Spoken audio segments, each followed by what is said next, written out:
College में पढ़ने वाले डियर स्टूडेंट्स, आपका चाहे कोई भी स्टैंडर्ड हो, BA, BSc, BCom, MA, MSc, MCom या अदर कोई भी हो, ये वीडियो आपके लिए कॉलेज के लिए मोस्ट इंपोर्टेंट रहेगी कि आपको कॉलेज में लिखना कैसे। यूट्यूब पर इस प्रकार की कई वीडियो मिल जाएगी, लेकिन वहां पे कोई भी किसी भी प्रकार के ऑथोराइज पर्सन के द्वारा वो वीडियो नहीं बनाई गई है। ठीक है, मैं आरसीडीएफ, आरयूएचएस सिलेक्टेड हूँ, इसके रिगार्डिंग मैंने कई प्राइवेट कॉलेज में पढ़ाया है और साथ में शेखावाटी यूनिवर्सिटी और राजस्थान यूनिवर्सिटी में एग्जामिनर के रूप में 2 बार मेरे पास में कॉपियां आ चुकी है। ठीक है, 2 साल तक कंटिन्यू कॉपियां आ चुकी है। मैं इसी के रिगार्डिंग बात करूंगा कि आपके रिगार्डिंग इसमें किस तरह से कैसे पेपर में लिखना है। ठीक है, इससे पहले मैं बात कर लेता हूं कि जो बीएससी है आपका, जिसमें जूलॉजी, बॉटनी और केमिस्ट्री के एग्जाम 2023 में आने वाले पेपर है।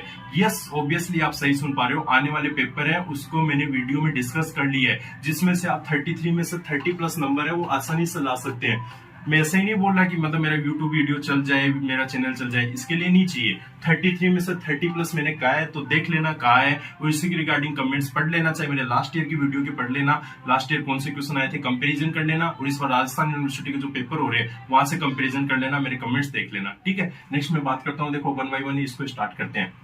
ओनली फोकस कॉलेज पास कैसे करें जब कुछ भी नहीं याद हो। ठीक है, अभी क्या हो रहा है कि मोस्टली स्टूडेंट है, उनके मतलब कॉलेज में एग्जाम्स आने वाले हैं, 5-10 दिन का टाइम शेष है। ठीक है, तो सर हमें कुछ ही नहीं आ रहा, मतलब हमने याद नहीं किया सर, कुछ भी वजह हो, हमने या तो साथ में कोई कोचिंग ज्वाइन की है या किसी वजह से कॉलेज नहीं जा पाए, या सर कॉलेज गए थे लेकिन याद नहीं कर पाए, या सिलेबस ज्यादा हो गया, हमें अब नहीं पता, हमें तो बस कैसे भी करके सर पास करवा दो। ठीक है, तो सुनना, मैं इससे पहले मैं बात कर लेता हूँ कि यदि आप कॉलेज के बाद में कोई भी कंपटीशन एग्जाम देते हो तो उसके रिगार्डिंग आपकी यदि जनरल या ओबीसी कास्ट रहती है तो आपको 60% है मिनिमम चाहिए राजस्थान या जो भी आप सेंट्रल गवर्नमेंट के जो भी कंपटीशन एग्जाम पढ़ते हो तो इस तरह से पास आउट होता है कि जनरल और ओबीसी में के लिए हो आप तो मिनिमम 60% आ जाए। ठीक है, एससी में हो तो मिनिमम 55% और एसटी में हो तो मिनिमम आपके कितने आ जाए, मतलब 50% आ जाए। मतलब ये क्राइटेरिया तो फॉलो ही करना है। यदि आपके इससे नीचे आते हैं तो फिर बाद में आगे कंपटीशन एग्जाम में देने में दिक्कत होगी। ठीक है, तो हमें यही प्रकार का सिस्टमेटिक वे लेके चलना है कि कम से कम मिनिमम ये अपने मार्क्स है वो आ जाए। ठीक है, मैं बात करता हूँ सिस्टमेटिक आंसर। देखो इसका मीनिंग क्या होता है, सिस्टमेटिक आंसर का मीनिंग क्या होता है कि मान लीजिए आपकी जो कॉलेज है, कॉलेज में आपके क्या होंगे, 10 क्वेश्चन आएंगे, आपका मोस्टली जो पेपर होगा 33 या 34 नंबर का पेपर होता है, 10 क्वेश्चन आते हैं, 10 में से करने कितने होते हैं, 10 में से करने होते हैं सिर्फ 5। ठीक है, अब 5 करने होते हैं, यानी करने का मीनिंग है 10 में से 5 क्वेश्चन अपने अथवा में आते हैं। ठीक है, तो बात करते हैं कि सिस्टमेटिक ऑर्डर का मीनिंग हमें करने कैसे होते हैं, कौन से क्वेश्चन चूज करने होते हैं। मान लीजिए देखो 10 क्वेश्चन है, आपको सबसे पहला काम करना है कि इन 10 क्वेश्चनों में से आपको पहले 1-2 मिनट तक उन सभी क्वेश्चनों को अच्छे से पढ़ लेना है। ठीक है, 2 मिनट का टाइम है। कुछ ज्यादातर स्टूडेंट क्या होता है, जोते ही पेपर में लग जाते हैं कि पता नहीं मैं टाइम मिलेगा नहीं मिलेगा। आपके पास में 3 घंटे का टाइम मिलेगा, 180 मिनट का टाइम मिलेगा। ठीक है, तो अब 2 मिनट का टाइम है, इस पे दीजिए कि मुझे करने कौन से क्वेश्चन है, इन 10 में से करने कौन से क्वेश्चन है। ठीक है, आपको पता लगा कि मान लीजिए आपने 10 में से क्वेश्चन को सबको अच्छे से पढ़ा, आपको 2 नंबर का क्वेश्चन ठीक लगा, 4 नंबर का क्वेश्चन ठीक लगा, 7 नंबर का ठीक लगा, 8 नंबर का क्वेश्चन ठीक लगा। बोले सर हमको 4 क्वेश्चन तो ठीक लगे, बाकी के सर समझ में नहीं आ रहा, आपने कहा था कि 5 क्वेश्चन करने, सर ये तो अपने से 4 सिलेक्ट हुए। फिर बाद में एक बार दोबारा रीडिंग लगाई तो आपको पता लगा कि सर कुल मिला के 5वां क्वेश्चन है वो भी ठीक ठाक है, मतलब हम कर लेंगे। ठीक है, तो आपको क्या करना है, सबसे पहले मतलब इस पे टिक लगा लेने हैं कि सर ये क्वेश्चन हमें कर लेने हैं। ठीक है, बाद में आपको क्या चूज करना है, ध्यान से मेरी बातों को देखो, सुनते जाइएगा, ये टिप्स होते हैं। नेक्स्ट बाद में आपको चूज क्या करना है कि इसमें से कौन सा क्वेश्चन हमें बहुत अच्छे से आता है। बोले सर ये जो 7th नंबर का क्वेश्चन है ना, ये तो सर ऐसा क्वेश्चन है जो मैंने 12th में भी पढ़ा था और इस बार मैंने बीएससी में हूँ कि इसको बहुत गजब का पढ़ा है मैंने, मतलब कि मैंने इसमें आराम से 5-6 पेज है वो लिख सकता हूँ। तो आपको सबसे पहले कौन सा क्वेश्चन करना है, वही क्वेश्चन करना है जिसमें आपको बहुत ज्यादा आता है। देखो कॉलेज में ऐसा कहीं रूल नहीं है कि आपको पहले 1 नंबर का करना है फिर 2 नंबर का। ठीक है, आपकी जो मर्जी है वो करो। तो पहले आपको 7 नंबर का क्वेश्चन लेना है यदि वो आपको अच्छे से आता है। ठीक है, 7 नंबर का क्वेश्चन लिखा, इसमें अच्छे से लिखना है, अच्छे से आपके 5-6 पेज है जो भी बढ़ते हैं उसको अच्छे से देखो। अच्छे से लिखने का मीनिंग है कि प्रॉपर स्पेस भी देना है। ऐसा नहीं है कि रामायण की तरह लिखते गए। यदि इसमें कोई डायग्राम होता है तो उस डायग्राम को भी बढ़िया से बनाना है, उसकी बढ़िया से लेबलिंग करनी है, साथ में कोई डेरिवेशन है तो उस डेरिवेशन को भी लिखना है। ठीक है, मान लीजिए आपने इसका 5 पेज में आंसर दिया। ठीक है, 5 पेज में आंसर दिया, इसी के रिगार्डिंग आपको टोटल मान लीजिए इसमें लग गए 40 मिनट लग गए। ठीक है, 40 मिनट लग गए। ठीक है, फिर 7वें क्वेश्चन के बाद में आपको लग रहा है कि उसके बाद में 2nd नंबर का जो मेरे को बेस्ट क्वेश्चन है वो लगा मेरे को 4th नंबर का क्वेश्चन। ठीक है, तो मैं क्या किया, आंसर नंबर 4th। ठीक है, इसमें मान लीजिए मैंने 4 पेजेस भरे और बाद में मेरे को पता लगा कि थोड़ी थोड़ी गड़बड़ हो गई। बोले कि मैं लिख तो दूंगा लेकिन माइंड से डाइवर्ट हो गया। मोस्टली स्टूडेंटों के होता है कि सर निकल गया माइंड से, अब क्या करें। तो ध्यान से सुनना है कि आपको ये कंफर्म है लेकिन कि मैं आराम से इसमें 8-10 लाइनें लिख दूंगा, 8-10 लाइनें लिख दूंगा। ध्यान से सुनना, 8-10 लाइनें लिख दूंगा। कि इतना तो मुझे आता है और यदि टाइम मिला तो मैं और लिख दूंगा, यानी कहने का मीनिंग आप 10-11 लाइनें वो लिख सकते हो। तो उसी समय आपको टाइम वहां पे वेस्ट नहीं करना है, आपको क्या करना है, एक पेज है अप्रोक्स छोड़ देना है, ठीक है, वहां पे उसी समय छोड़ दो, क्योंकि उस समय तो आपके माइंड में है नहीं है वो कि क्या लिखना है, एक पेज छोड़ दो। 5 पेज हो गए यहाँ से, 5 पेज यहाँ से हो गए, 4+1 5 पेज यहाँ से हो गए, तो आपके 10 पेज भर गए। फिर मान लीजिए आपको ऐसा लगा कि तीसरा नंबर का जो क्वेश्चन है जिसमें मैं अच्छे से लिख सकता हूँ वो 8वां क्वेश्चन है, ठीक है, इस 8वें क्वेश्चन को लिखा, इसमें मान लीजिए 4 ही पेज भर पाए, बोले सर इससे ज्यादा बस की बात नहीं है हमारे, नहीं भर सकते, कोई बात नहीं। फिर नेक्स्ट नंबर पे गए, आंसर नंबर मान लीजिए आप लिख रहे हो 2 का, ठीक है, बोले सर इसमें तो हमारे से 2.5 पेज ही भरेंगे, 2.5 पेज के बाद में सर गड़बड़ हो रखी है, मतलब ये 2 नंबर का क्वेश्चन है सर, उसमें ऐसे आ रखा है फर्स्ट, सेकंड, थर्ड और फोर्थ, मतलब इसमें 4 क्वेश्चन आ गए, ठीक है, 4 में से सर फर्स्ट आ गया, मैं फोर्थ आ गया और सेकंड वाला तो कुछ भी नहीं आ रहा, वो लिखते हैं ना जमा ही नहीं आ रहे हो, बोले सर इसमें कुछ नहीं आ रहा, थर्ड वाला थोड़ा थोड़ा आ रहा है, ठीक है, तो आपको क्या करना है, सेकंड वाले क्वेश्चन का क्या किया, मान लीजिए फर्स्ट और फोर्थ में से फोर्थ वाला सबसे बढ़िया आया, फोर्थ वाले को पहले लिख दो बढ़िया से, एक पेज में 100 पेज में हुआ, फिर फर्स्ट वाले को लिखा, ठीक है, फिर थोड़ा थोड़ा कौन सा आ रहा था, थर्ड वाले का, फिर इसको लिखो, ठीक है, जितना आ रहा है उतना लिखो। फिर आपके माइंड में वही बात आ गई कि सर इसमें मैं 3 लाइनें लिख तो सकता हूँ लेकिन मेरे दिमाग से निकल गई, देखो बात ये है, तो आपको क्या करना है, 3 की बजाय वहां 5 लाइन छोड़ दो, ठीक है, 5 लाइन छोड़ दो, क्योंकि क्या होता है कि बाद में थोड़ा थोड़ा और याद आ जाता है, ठीक है, लेकिन ध्यान से सुनना, मैं ऐसे बोल रहा हूँ ना 5 छोड़ दो, कुछ स्टूडेंट ऐसे कि हाँ सर छोड़ देंगे कोई दिक्कत नहीं है, ये गलती मत करना, ज्यादा मत छोड़ना, आपको पता है आपका माइंड कितना लिख सकता है, देखो मैं किसी के बारे में नहीं बता सकता लेकिन आपको पता है ना कि आपका माइंड इस क्वेश्चन पे कितना लिख सकता है, ठीक है, तो उसी तरह से प्रॉपर स्पेस छोड़ना, यदि ज्यादा स्पेस छोड़ोगे वो पता लगेगा, वो भी बहुत गलत बात है, ठीक है, उसके रिगार्डिंग आपके मार्क्स है वो कटते हैं, ठीक है। थर्ड में थोड़ा थोड़ा लिखा, मान लीजिए 5 लाइन और लिख सकते हो या 2 लाइनें और लिख सकते हो, 2 जोड़ के लिख दोगे 4 लाइनें लिख सकते हो, तो फिर इसको करो। 4th नंबर का क्वेश्चन है, बोले सर इसमें तो कुछ ही नहीं आ रहा, कुछ ही नहीं आ रहा, हाँ एक आधी लाइन है इस क्वेश्चन के आधार पे लिख दी, ठीक है, फिर कुछ ही नहीं आ रहा, मतलब बोल के सर मैं कर भी नहीं सकता, देखो बात सीधी है मैं नहीं कर सकता, तो 2-3 लाइनें और छोड़ देना, ज्यादा नहीं,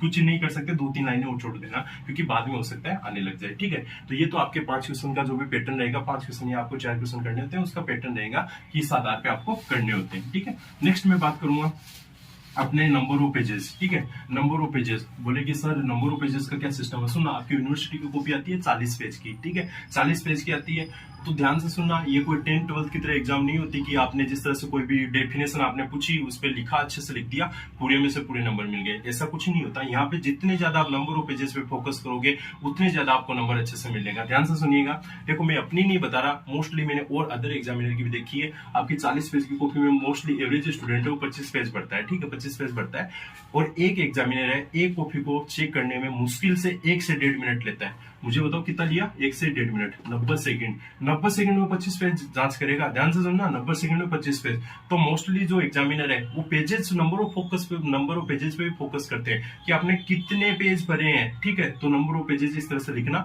स्पीड भी फास्ट रखना, राइटिंग भी अच्छी रखना, दोनों को साथ में कंबाइन लेते हुए चलना, नंबर ऑफ पेजेस भी बढ़ने हैं, ठीक है। यहाँ देखो मैं फिर कह देता हूँ कि सर मैंने तो पूरा आंसर लिखा था 2 पेज में हो गया, तो मैं क्या करूं, ये गलती मत करना कि सर मैंने पूरा लिखा था, कहीं कुछ ही नहीं छोड़ा, जितना करवाया हुआ था टीचर ने या कहीं से मैंने तो 2 पेज में सर पूरा लिख दिया, मेरे नंबर क्यों कटे, ऐसा नहीं होगा। नंबर ऑफ पेजेस भी आपको अपने, अरे इतना बड़ा 1450 सीसी का माइंड दिया है, इसमें पता नहीं क्या क्या डेटा भरा हुआ है आपके पास में, ठीक है, तो थोड़ा सा लिखना है, मैं बताऊंगा कि सर एक्स्ट्रा में क्या लिखना है वो सब बताऊंगा, ठीक है। नेक्स्ट मैं बात करता हूँ एक्स्ट्रा राइटिंग, आ गया ना पॉइंट कि सर देखो बात सीधी है, हम तो आपसे यही जानना चाहते हैं कि हमें ये टॉपिक आता नहीं है, बहुत कम आता है, तो सर इसके रिगार्डिंग हम लिखे क्या है इसमें एक्स्ट्रा, हम तो यही पूछना चाहते हैं आपसे, ठीक है। देखो मैं खुद फिजिकल केमिस्ट्री से टीचर हूँ, तो इसके रिगार्डिंग मैं बीएससी की रिगार्डिंग लेते हुए चलूंगा, क्योंकि कोई एमएससी में होगा तो भी वो समझ जाएगा, बीएससी फर्स्ट ईयर का टॉपिक लूंगा क्योंकि सेकंड ईयर फाइनल के स्टूडेंट होंगे तो भी वो समझ जाएंगे, एमए एमकॉम वाले स्टूडेंट है या बीए वाले वो भी समझ जाएंगे, इस वजह से मैं लूंगा, ठीक है। मान लीजिए कि जिस तरह से physical chemistry BSc first year में एक टॉपिक आता है सॉलिड स्टेट, ठीक है, ठोस अवस्था, ठीक है, इसमें मान लीजिए एक क्वेश्चन आपसे पूछा गया कि एफसीसी के बारे में समझाओ, ठीक है, एफसीसी फेस क्यूबॉइड जो क्रिस्टल होता है उसके बारे में समझाओ, ठीक है, एफसीसी के बारे में समझाओ, ठीक है, फलक केंद्रित जो कोशिका इसके बारे में समझाओ। बोले कि सर हमें इसके बारे में देखो ज्यादा तो नहीं पता, लेकिन 2-4 लाइनें वो याद आई, इसकी समन्वय संख्या है वो 4 होती है, सर इसकी जो संकुलन क्षमता होती है वो 72% होती है, ये हमें याद हुई, ठीक है। और थोड़ा सा हम ये भी कर सकते हैं कि एफसीसी के रिगार्डिंग इसमें क्या होता है, मतलब इसका एक डायग्राम बना सकते हैं, क्योंकि इसमें क्या होता है जो भी केंद्र होते हैं वो क्या होते हैं, मतलब एक तो मेन केंद्र पे रहेगा, सेंटर पे रहेगा और सभी फलकों पे रहेंगे, ठीक है। सर हम इतना कर सकते हैं, इससे ज्यादा हमें बस की बात नहीं है, इतना कर सकते हो बहुत है, लिखने का तरीका पता होना चाहिए, मैं बताता हूँ, ध्यान से सुनते जाइएगा। पहले क्या करना है, एफसीसी लिखा, एफसीसी की सुनना, आपको डायग्राम पता है, डेफिनेशन, बोले कि सर टीचर ने लिखाई तो थी लेकिन याद नहीं है, कोई दिक्कत नहीं है, डायग्राम आपने बनाया है ना, मैं बताता हूँ वैसे लिखना है, ठीक है। इसमें क्या बोलोगे कि जिस तरह से एक घनीय समान आकृति में एक केंद्र कहाँ पे लिखाया, जैसा आपने किया वैसा वैसा लिख दो, कोई दिक्कत नहीं है डेफिनेशन में। एक तो कहाँ पे होता है, मेन केंद्र पे, 6 कहाँ पे हो गए, फलकों पे, तो लिख दिया। ऐसी क्रिस्टलीय संरचना जिसमें एक केंद्र कहाँ होता है, सेंटर पे, मध्य में, और 6 कहाँ पे होते हैं, प्रत्येक फलक के केंद्र पे। अपनी लैंग्वेज में बोले सर आपकी जितनी लैंग्वेज हम नहीं लिख सकते, कोई बात नहीं है, अपनी लैंग्वेज में जैसा आपको आ रहा है वैसा लिख दो। लिखा, एफसीसी की डेफिनेशन लिखी, कितनी लाइन बनी, 2 लाइन, बोले सर बढ़ गई। नेक्स्ट में लिख दिया, बोले हमें पता था समन्वय संख्या कितनी होती है, 4, बोले सर 1 लाइन और बढ़ गई, ठीक है, 3 लाइन हो गई। नेक्स्ट बोले सर इसकी समन्वय संख्या 72 होती है, बोले सर ये भी लिख दी। नेक्स्ट में बोला कि सर डायग्राम है, हम 3-4 लाइनों में तो डायग्राम बना देंगे, ठीक है, 3 लाइन में बनाया तो कितने हो गई, 7 लाइन हो गई, बोले सर 7 लाइनें ये हो गई। आप तो ये बताओ ना कि इसमें एक्स्ट्रा क्या लिखना है, ध्यान से सुनना। आपने यहाँ पे क्या नाम लिया, समन्वय संख्या, तो किसी ने मना नहीं किया, यहाँ पे नेक्स्ट में क्या लिख दो, समन्वय संख्या, उसकी डेफिनेशन लिख दो। डेफिनेशन लिख दो कि जो भी कोई परमाणु बोलूंगा उसके चारों ओर इर्द गिर्द जुड़ने वाले जो टोटल परमाणु की संख्या है वही क्या होगी, समन्वय संख्या। अपनी लैंग्वेज में लिख दो, कोई जरूरत नहीं है प्रोफेशनल लैंग्वेज में लिखो, समन्वय संख्या लिख दी। इसका नाम क्या लिखा, बोले संकुलन क्षमता। बोले सर संकुलन क्षमता नाम आते मेरे माइंड में एक आया कि उसका एक फॉर्मूला होता है सर बढ़िया सा, जेड बराबर NaA³। बोले सर होता तो है, बोले सर मेरे को भी आता है, तो क्या करोगे, इस फॉर्मूले को, संकुलन क्षमता को फॉर्मूले को वहां पे लिख दो। 7 2 कितने हो गए, 9 लाइनें हो गई 9 लाइनें। बोले सर अब बताओ ना एक्स्ट्रा क्या लिखे, सुनना। एफसीसी है, एफसीसी के छोटे भाई और कौन कौन से होते हैं, SC BCC होते हैं ना, सुनना। 9 लाइनें ये लिखने के बाद में ये लिखना है, ये गलती कर देते हैं स्टूडेंट, बोले सर आप ही ने तो बताया था, बोले कुछ भी लिख दो इसी तरह से। मेरी बात को समझते जाइएगा 1 बाई 1। इनके छोटे भाई कौन से, SC BCC, ठीक है। तो 9 लाइनें यहाँ तक हो गई। नेक्स्ट लाइन में लिख दो ना, आपको पता लगा कि SC की संकुलन क्षमता है वो 52% होती है, BCC है इसकी संकुलन क्षमता है 68% होती है। नेक्स्ट लाइन में ये लिख दिया, ठीक है। SC और BCC के बारे में 1-2 लाइनें और आपको डेफिनेशन वगैरह पता लगी। 9 और 1 10 और 1 11 लाइनें हो गई। ध्यान से सुनना। देखो मोस्ट इंपोर्टेंट बात, एक्स्ट्रा राइटिंग में जो मैं बताऊंगा कि एक्स्ट्रा में क्या लिखना है, ओनली टॉपिक रिलेटेड, और ज्यादा बस की बात नहीं रहे तो यूनिट तक आ जाना। मेरा इस बात का मीनिंग समझना। देखो एफसीसी में बात कर रहे थे, एफसीसी का टॉपिक था ना, अरे एससीसी बीसीसी इसी के थे ना, कि जो अपने क्रिस्टल के प्रकार है इसी के थे ना, टॉपिक से बाहर नहीं गए ना। अब मान लीजिए कि टॉपिक से बाहर, सब बस की बात नहीं है। देखो इतना तो हो गया, लेकिन क्वेश्चन आ गया बड़ा, हम और इसमें बारे में कैसे लिखे, ठीक है। तो थोड़ा सा टॉपिक से बाहर चले जाओ, ज्यादा नहीं जाना है, थोड़ा सा। बोले कि सर ये कौन सी यूनिट थी अपनी, सॉलिड स्टेट, ठोस अवस्था वाली थी। सर इसमें मुझे 2 एक नाम और याद आए, क्रिस्टलीय, एक्रिस्टलीय, ठोस, ठीक है। तो अपने पास में 10-11 लाइनें भर गई। उसके बाद में क्रिस्टलीय और एक्रिस्टलीय ठोस है, उसके बारे में लिख दिए। बोले सर ये भी हो गया। बोले सर एक थोड़ा सा मुझे फॉर्मूला डेरिवेशन सा भी याद आ रहा है, कौन सा, 2d sin थीटा बराबर n लैम्डा, वो भी वहां पे लिख दो। लेकिन ध्यान से सुन लेना, मैं फिर कर देता हूँ। एक्स्ट्रा राइटिंग का मीनिंग क्या करना है, उसी टॉपिक के रिगार्डिंग पहले तो जितना आता है उतना लिखो, फिर उसके बाद में उस यूनिट से बाहर मत जाना। मैं फिर कह देता हूँ, यूनिट से बाहर मत जाना। सॉलिड स्टेट ठोस अवस्था है, तो इससे बाहर जाके आपने लिख दिया प्रथम कोटि विक्रिया, द्वितीय कोटि विक्रिया, शून्य कोटि, ये बहुत गलत है, इसमें नंबर नहीं आते हैं, ठीक है। उसी में लिख दो, मान लीजिए क्रिस्टल ठोस लिखा, ये फॉर्मूला याद आया, ये फॉर्मूला लिख दो, एक काम हो जाएगा इतना सा। आपने यदि किसी से थोड़ा बहुत ही पढ़ा है, 12th क्लास अच्छे से पास किया है ना, कॉलेज पास करना कोई बहुत बड़ी बात नहीं होती। मैंने खुद ने, यकीन नहीं करोगे, अभी गवर्नमेंट जॉब वगैरह भी है, लेकिन बीएससी है, कभी कॉलेज में नहीं गया मैं। हाँ 12th के बाद में कोचिंग जरूर की थी, लेकिन बीएससी कभी कॉलेज नहीं गया, एमएससी कभी कॉलेज नहीं गया। हाँ ये अलग बात है कि कॉलेज में पढ़ा है, कई सारी कॉलेज में पढ़ा है, लेकिन वही बात है ना, कभी पढ़ने के लिए कॉलेज नहीं गया। यानी वही 12th के बाद में कोचिंग वगैरह की तो मेरा हो गया। आप बोलोगे सर हमने कोचिंग नहीं की, अरे कोई बात नहीं है, घबराओ मत। मैं जैसे बता रहा हूँ सिस्टम वैसे फॉलो कर लेना, बहुत अच्छे से नंबर आ जाएंगे, ठीक है। नेक्स्ट बात करते हैं,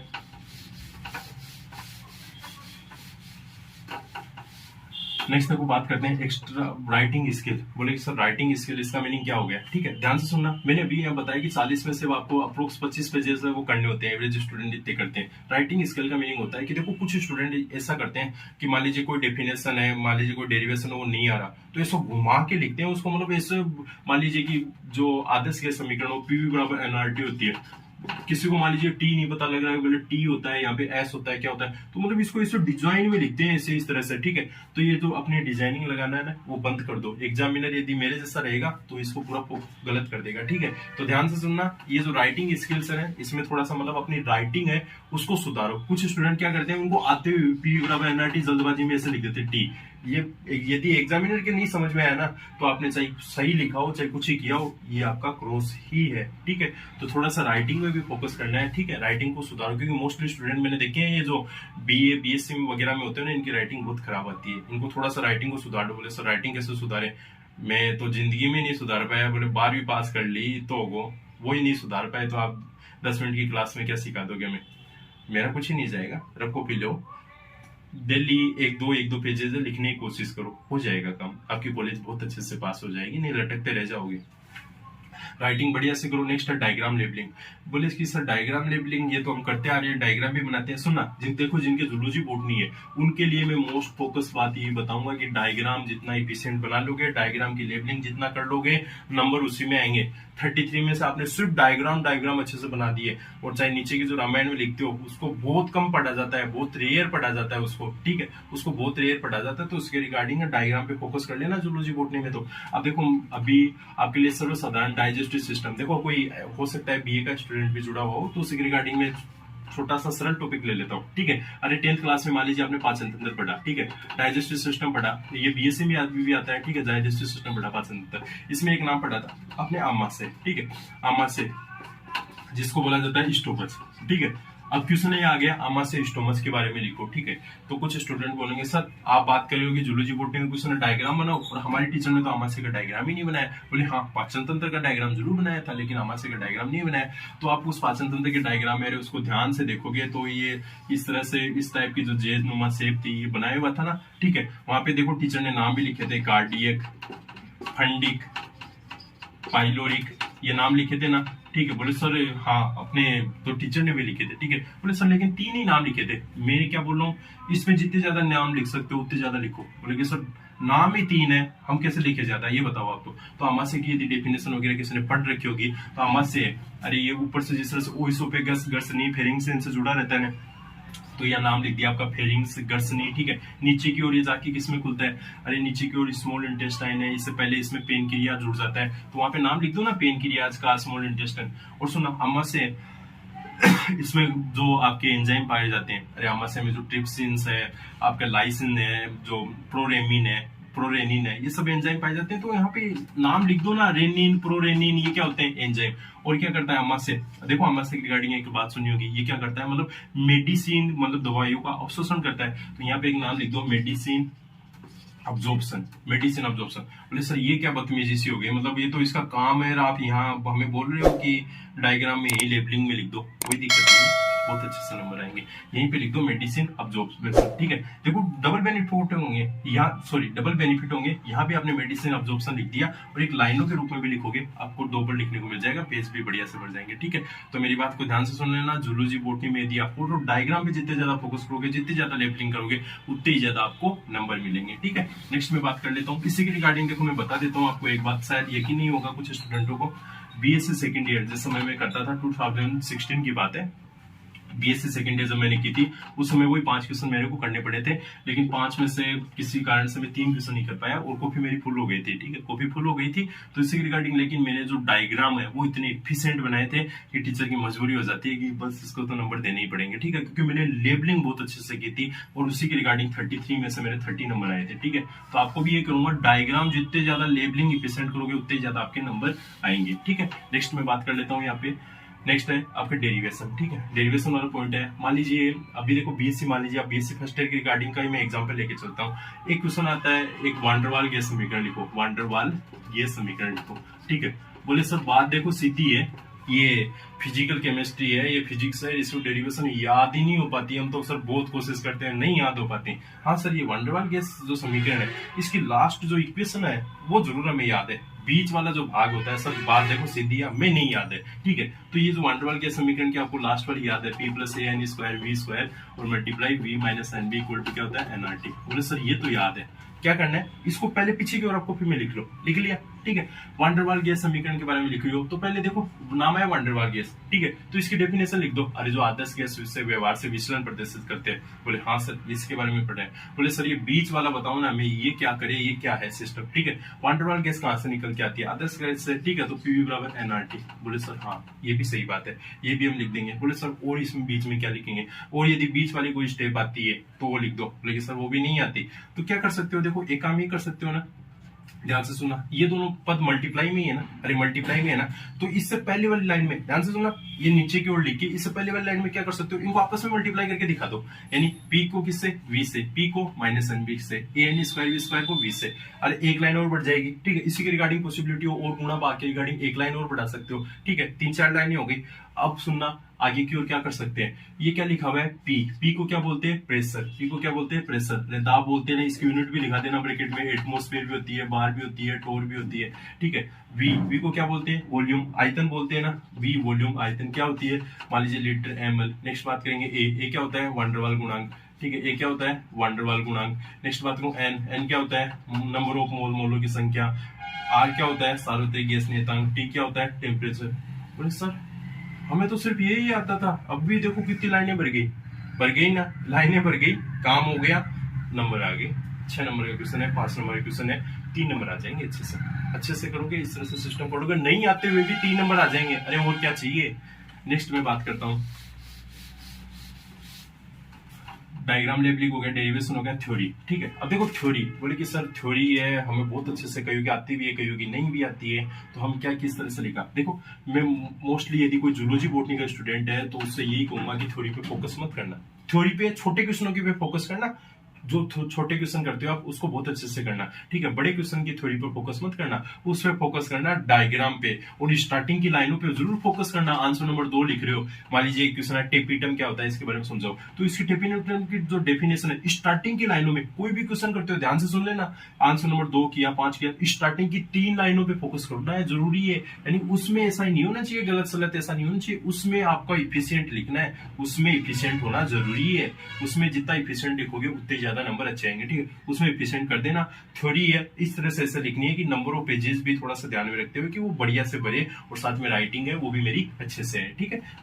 जूलॉजी बॉटनी में फिर कह देता हूँ डायग्राम वगैरह, और केमिस्ट्री में डेरिवेशन है, उनमें फोकस करना। नेक्स्ट में बात कर देता हूँ यहाँ से, देखो परफेक्ट मेथड का यही होता है कि आप पूरा सिस्टमेटिक लिखो। अभी देखो जिस तरह से मान लीजिए आदर्श गैस समीकरण है, ये पी बराबर एनआरटी है, इसके बारे में पूछा तो एक क्या करना है, मतलब इस तरह का कोई डेरिवेशन इक्वेशन वगैरह हो तो उसको मतलब आपको हॉलमार्क यानी बॉक्स में क्लोज कर देना है। इसको कई स्टूडेंट का करता हूँ बोलो ऐसे कर देते हैं इसको रगड़ के, ये भी बहुत गलत सिस्टम है, ये भी बहुत गलत सिस्टम है, ऐसा नहीं करना है, ओनली वन लाइनिंग में, ठीक है। एक देखो परफेक्ट मेथड में मैं एक लूंगा, मान लीजिए आपसे कोई गलती हो जाती है, मान लीजिए कुछ लिख रहे हो कि टेपिटन का ये कार्य होता है, आपने ऐसा लिखा होता है, ठीक है, होता है। अब बाद में आपको पता लगा होता है नहीं होता, यहाँ पे होता है करता है आता है, तो आप क्या करते हो उसको होता को ऐसे काटते हो कि जैसे मतलब किसी को इसका सुराग ही नहीं लगना चाहिए, ये सबसे बड़ी गलती है, ठीक है। मेरी बात को ध्यान से सुन लेना, यदि स्टार्टिंग की लाइनों में जिस तरह से आंसर 2 है इसके लिख लो, स्टार्टिंग की 3-4 लाइनों में यदि होता है की जगह आपको करता है करना है, तो हो सकता है यदि स्टार्टिंग में लाइनों में हो तो छोटा सा क्या करना है, होता है ना इसका वर्ड, इसको ऐसे करना है, इसके ऊपर लिख देना है करता, काम हो जाएगा। यदि मान लीजिए 4-5 लाइनों से आगे की ओर चले गए, उसके बीच में आपको पता लगा कि होता है की जगह करता है करना ही मत। मैं फिर बोल रहा हूं ध्यान से सुन लेना, होता है ना तो इसको होता ही